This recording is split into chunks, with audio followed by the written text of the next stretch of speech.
addi bilisummaa Oromoo destroyed beyond repair lammata akka dadhamanne akka hin kaane goone addi bilisummaa Oromoo badeera lammata hin jiru jedhe Jawaar 2016 waggaa 9 dura garuu Itoophiyaa tokkoomsuudhaaf Itoophiyaa jiraachisuudhaaf qabsaa Jawaar warri amma isa jala deeman jaalala Jawaar qabuuf maaliif akka inni Itoophiyaa leellisu isatu beeka Itoophiyaan garuu Oromoodhaaf summiidha Oromoo Itoophiyaa out of Oromiyaa fayyadhaa ture waa'ee bilisummaa Oromoo waa'ee walabummaa Oromoo labsaa ture yeroo garagaraatitti adda bilisummaa Oromoo amma jaanimaroon hoogganamu kana. Isaan iyyuu federaalizimii dimokiraasii barbaadan. Itoophiyaa dimokiraasiin keessatti mirkanaa'e Oromoonis gabrummaa jalaa bahee Oromoo fageessee hubachuu danda'u hin qoodu. Oromoo gaafa jennu kun wanta Oromoo dabalatee sablammii biraatiif iyyuu waan ta'u. Kana namoonni jibba dhuunfaa Jawaariif qaban addaa miti duras jiru gaafa inni Itoophiyaa out of Oromiyaa jedhu san illee namoonni Jawaar jibban hin jiru.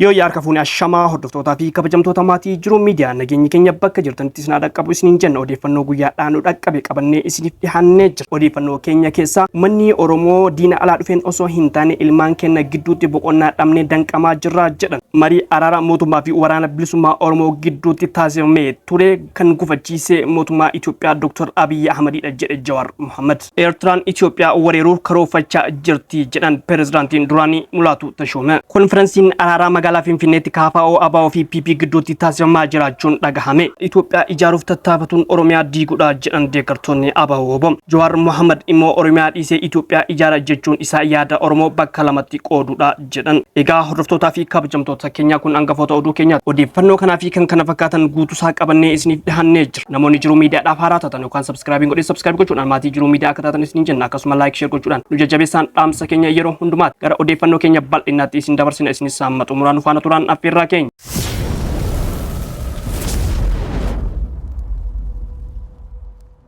Godina Arsii keessatti kan argamu bosonni galmaa ibiddaan gubachaa jira jedhan jiraattonni naannawa sana jiraatan eeruu nuuf kennaniin bosonni galmaa aanaa shirkaa fi aanaa boqojii gidduutti kan argamu yoo ta'u hooggantoonni aanolee gama lamaanii jiran irraa hanga ammaatti ibidda kana dhaamsuudhaan tattaaffiin isaan godhan homtuu hin jiru jedhan. Ollaa bosona galmaa keessatti kan argamu bosonni Cilaalos torbee darbee balaa ibiddaatiin gubachaa turu jiraattonni himanii jiru. Ka'umsi balaa kanaa hanga ammaatti kan hin beekamne yoo ta'u mootummaa fi hawaasni birmachuun qabeenya bosona kanaa akka baraaraniif waamicha godhanii jiru jiraattonni naannawa sana. Godina Arsii aanaa sirkaatti sarbiinsi mirga namoomaa namoota nagaa irratti raawwatamaa jiraachuu jiraattonni himan. Gandoota baadiyyaa aanaa sirkaa jala jiran kanneen akka Soolee Nageellee, Soolee Uttuu, Soolee Digaluu, Waajjii Ribsaa fi Biduu Baalaa fa'a keessatti manneen jiraattota nagaa ibiddaan gubamaa jiraachuu jiraattonni himanii jiru. Uummanni kun diina alarraa dhufe osoo hin taane ilmaan isaanii gidduutti boqonnaa dhabee danqamaa jiraachuu dubbatanii jiru. Bifuma wal fakkaatuun godina Harargee aanaa Xulantis uummanni jumlaan hidhamee dararamaa jiraachuun dhagahamee jira. Yeroo ammaa waajjirri poolisii aanaa Xuullaa hidhamtootaan guutamee jiraachuu eeruun argame ni mul'isa. Jawaar Mohammad marii hawaasa Oromoo Edmontanii fi Kaalgaarii waliin taasiseen marii araara mootummaa fi waraana bilisummaa Oromoo gidduutti taasifamee ture kan gufachiise mootummaa Abiy Ahmed jedhe. Jawaar Mohammad hawaasa Oromoo Kaanadaa magaalaa Edmontanii fi Kaalgaarii jiraatan wajjin dhimmoota haala yeroo fi adeemsa qabsoo Oromoo irratti mari'atee jira. Marii kan irratti yaalii araaraa mootummaa fi waraana bilisummaa Oromoo gidduutti adeemsifamee ture kan gufachiise mootummaadha jechuudhaan dubbate Jawaar Mohammad. Ijoolleen bosona jirtu mariif kutannoo qabdi jedhe. Rakkoon waraanni biyyattii keessatti dhaqqabsiise mana nama hundaa gahee jira. Amma uummanni walii galteedhaan waraana akka dhaabbatuuf dhiibbaa taasisuu qaba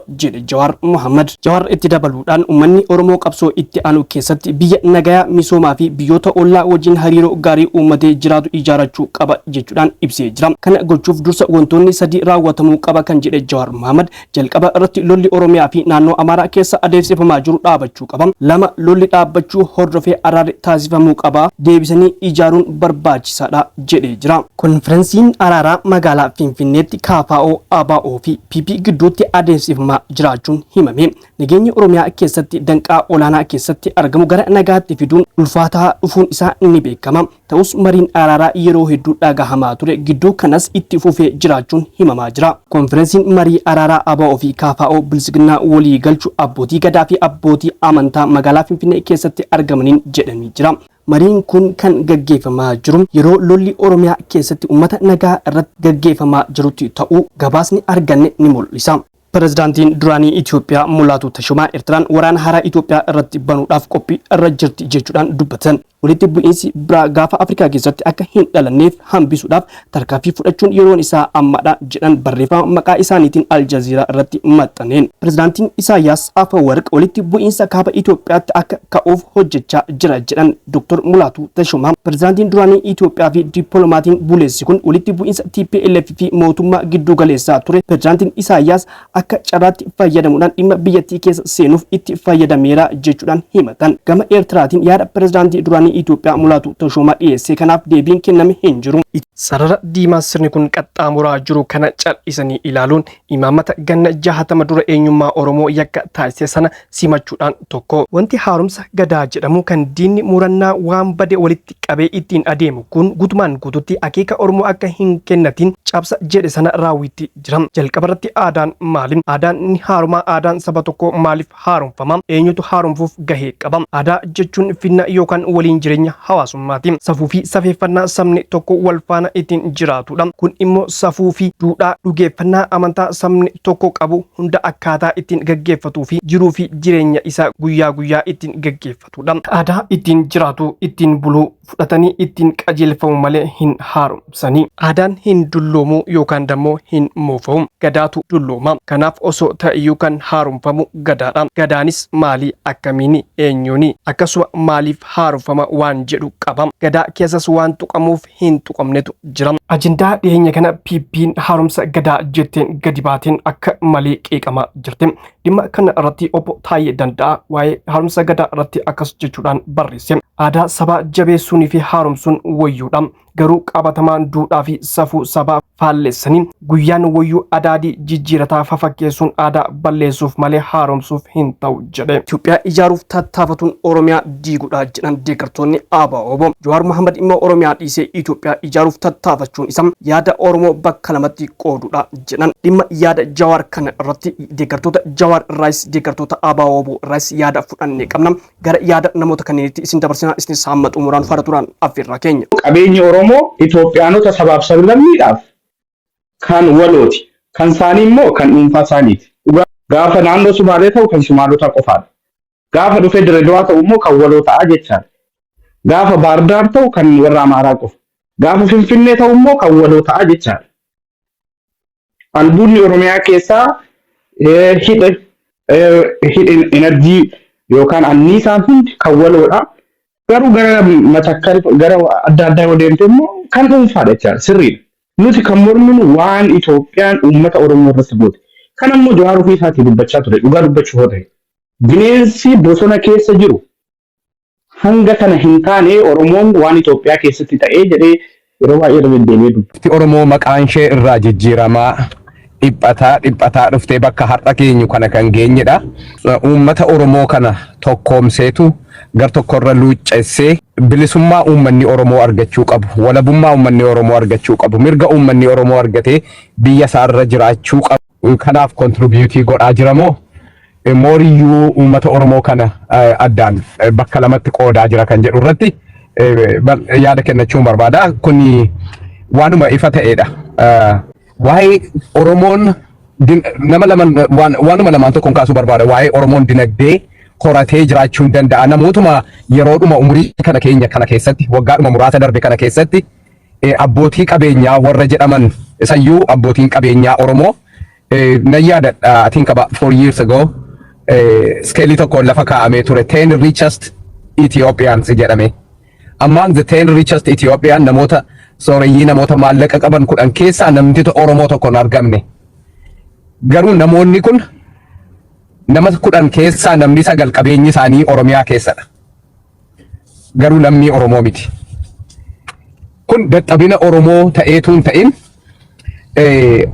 namni hundi keessan kan beektani nama buna daldalu tokko yeroo mallasii wajjin deemee biyya addaa kan deemu tokko nama obbo Mulunee jedhaman tokkotu turan. Gaallaan tokko miliyoona 10 ol kaapitaala qabaachuun qabu jedhaniitu qabeenya inni qabu bidolloodhaa hamma handhuura Finfinneetti giddugaleessa keessatti kaazinaa isaa qabeenya isaa hunda guyyaa tokko irraa fudhatanii mana jireenyaa isaa irraa fudhatanii nama kana laamshessanii lafa kaa'an. Ifaaf ifatti ifaaf ifatti gaallaa tokkoof miliyoona 10 ol qabeenyiin barbaachisu jedhaniin barreeffamaan erga beefi.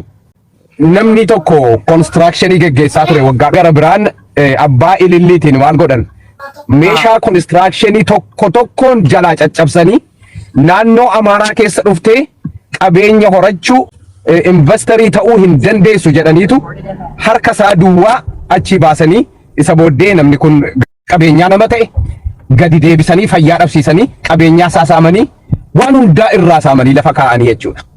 Empayirri Itoophiyaa Oromoodhaaf hin taatu. Dachee kee irra dhuftee ati tulluun kan jedhe tarii iddoo biraa dhaqanii misoomsa warqee baasanii misooma irratti qooda fudhachuu hin danda'u. Miti dachee bira dachee isaanii irratti hin danda'an.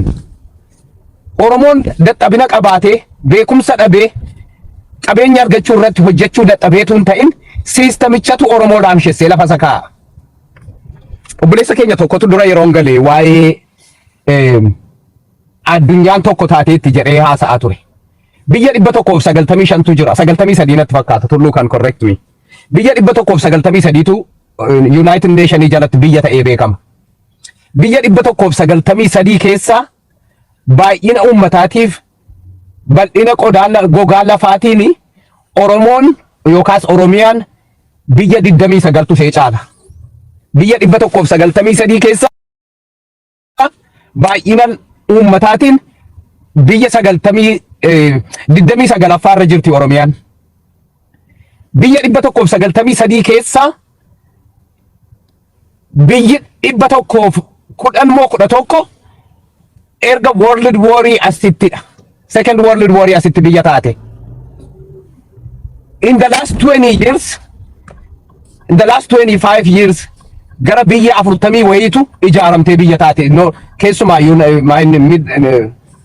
European kana keessatti Soviet Unioniidhaan wal qabatee faca'uu seerraa. Biyyi kun tokko ta'aa jirti, addunyaan tokko ta'aa jirti yeroo jennu United Nations jalatti uummanni tokko mirga isaa labsachuu ni danda'a hamma biyya ta'utti kan jedhu tokko barreeffamee lafa jira. Eessaafinnee waan hin barreeffamne kan dubbifnu hin beeku. Seenaa yookaan hin qorannu yookaan kitaaban dubbisnu yookaan hayyoota dhaggeeffannu dhufnee dhumatu akkuma barbaanne fedhii keenya namatti himuu yaallaa jechuudha waan dhugaa hin taane. Oromiyaan biyya yoo taate maadhaaf benefiitii taati kan jedhu tokkollee gadi xiinxallee ilaallee yookaan nama dhaggeeffannee yookaan dubbisne utuu hin hubatin Itoophiyaa ilmaan Oromoo dhiiga dhuddu. Itoophiyaa Oromoo lafarraa balleessitu. Kaleessa Jigjigaa jechumti isaayyuu Jigjigaan afaan Oromooti. Kaleessa Jigjigaa Oromoo irraa fuudhanii Somaaleedhaa kennan. Har'achi as ce'anii Dirree Dhawaa kennaniif waggaa 20 booda Dirree Dhawaan magaalaa Somaalee taati.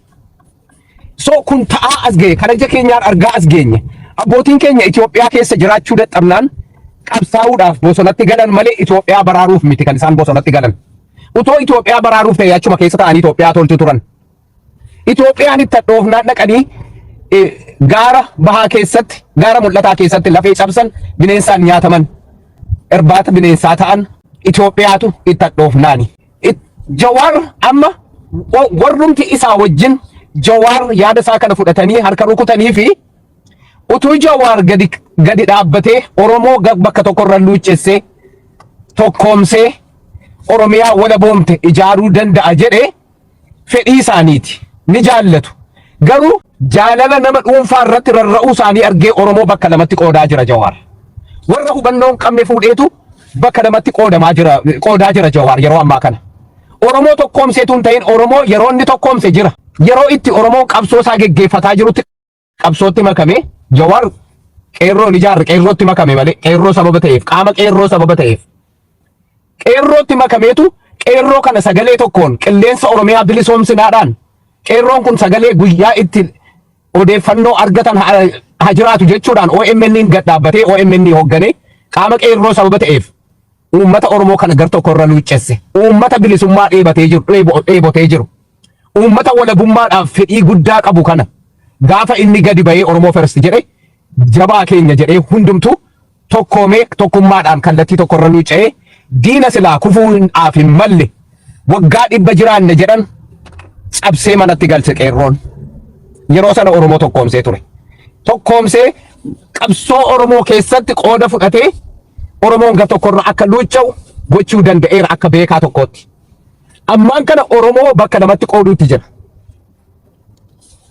Jawaar Oromoo bakka lamatti qooduudhaaf maaliif ka'ee yoo jettanii jibbiinsa Jawaar Itoophiyaa dullittii keessatti aangoo argachuu barbaada ta'e jibbiinsa qabsoon Oromoon geggeessu addi bilisummaa Oromoo damaged beyond repair kan nuun jedhe 2016 utuudhuma qabsoo sana geggeessa jennu addi bilisummaa Oromoo lammata akka hin dhandhamanne godhee badeeraa jedheetu dubbatee jechuudha. Jawaartu dubbate kana. Warri Itoophiyaa barbaadan kun maal barbaadu? Adda bilisummaa Oromoo Mallasis akkasuma jedhe addi bilisummaa Oromoo badeera jedhe hin banne garuu. Addi bilisummaa Oromoo destroyed beyond repair lammata akka hin dhandhamanne akka hin kaane goone addi bilisummaa Oromoo badeera lammata hin jiru jedhe Jawaar 2016 waggaa 9 dura. So fedhiinsa Itoophiyaa dullatti maaliif akka ta'e Jawaariif Jawaar duwwaatu beeka. Maaliif akka inni Itoophiyaa ilmaan Oromoo dhiiga dhangalaaste, ilmaan Oromoo qarxaf gootee nyaatte, ilmaan Oromoo lafarraa buqqiftee lafa kan ishee godhatte kan inni jaallatuuf maaliif akka ta'e hin beeku. Garuu Itoophiyaa tokkoomsuudhaaf, Itoophiyaa jiraachisuudhaaf qabsaa'aa Jawaar. For long time warri isa beekan akkasuma jedhanii nutti himu. Fedhiin Jawaar yoomiyyuu Itoophiyaadha. Garuu akkaataa itti goone Oromoo Youth Association Minnesota dhaqa qoradhaa laalaa yeroo Jawaar hoogganaa ture. Itoophiyaa akkamittiin akka fudhachiisuttidha kan inni piroojeektii godhatee irratti hojjetaa ture. Oromoon immoo warri amma isa jala deeman jaalala Jawaar qabuuf utuu inni Oromoo wala boomteen fedha jedhee hin jaallatu, hin gammadu, hin sirbu wajjiniin. Garuu jaalala isaa sababa qabaniifitu yeroo inni garbummaa irratti fe'uudhaaf carraaqii godhaa jiru. Sababa kana godhuuf isatu beeka siniin jedheera. Ani hin beeku. Maaliif akka inni Itoophiyaa leellisu isatu beeka.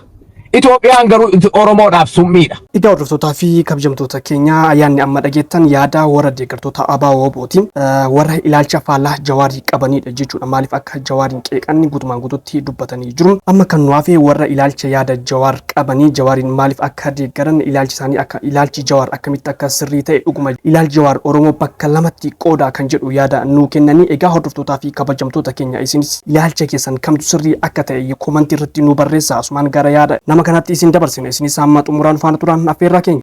Jawaar dura Oromoo Itoophiyaa out of Oromiyaa jedhaa ture. Waa'ee bilisummaa Oromoo waa'ee walabummaa Oromoo labsaa ture yeroo garagaraatitti. Amma maaltu waleetiin Itoophiyaanizimii malee falli biraa hin jiru jedhaa ka jedhuun gaafiin kee. Kuni maal seete gaafa sana gofa aangoo ka qabatee harkaa qabu nu biraatii dhufe. Warra TPLF tu aangoo harkaa qabamti gaafatan.